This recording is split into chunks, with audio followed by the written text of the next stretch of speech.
ঢাকার ধামরাই উপজেলার সুয়াপুর ইউনিয়নের রোহা এলাকায় ৩ ফসলি কৃষি জমি থেকে পুকুর খননের নামে অবৈধ ড্রেজার মেশিন দিয়ে বালু উত্তোলনের অভিযোগ উঠেছে আসাদ নামে এক ব্যক্তির বিরুদ্ধে।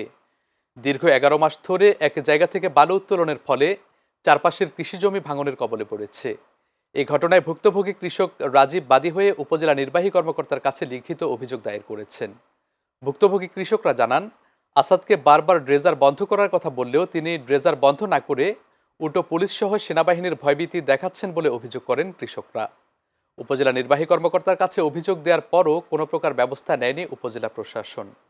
আমার সমস্যা হচ্ছে আমার জমি এটা এবং পাশেরটা দুটোটাই দেখতাছেন আপনারা ভেঙে গেছে। টিওনো বরাবর আমরা দরখাস্ত দিছি কিন্তু কোনো প্রতিক্রিয়া হয় নাই এখনো। আমরা চাচ্ছি এই ডেজার্টটা এই এখান থেকে চলে যাক মানে নিয়ে যাক। আমাদের জায়গা দেখেন না ভেঙে নামছে। মানে এখানে কিভাবে আবাদ করবো আমরা? মানে আইল পেইছে নিচে নেমে গেছে গা। এইভাবে তো কেউ বালি খনন করে?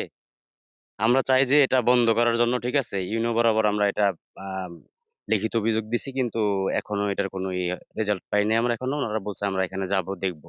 আমরা কয়েকবারই বলছি, তারপর ওরা শুনে না। দুর্ব্যাপকভাবেই চালাইতেছে। আমরা টিউনো বরাবর একটা লিখিত অভিযোগ দিছি, কিন্তু আমরা এটা নিয়ে কোনো পাইনি, রেজাল্ট পাইনি এখনো। আমরা চাই ডেজার্টের থেকে নিয়ে যাক, কিন্তু এই জায়গায় ডেজার্ট না চালাক। কারণ আশেপাশে ফসলের জমি ক্ষতি হচ্ছে অনেক।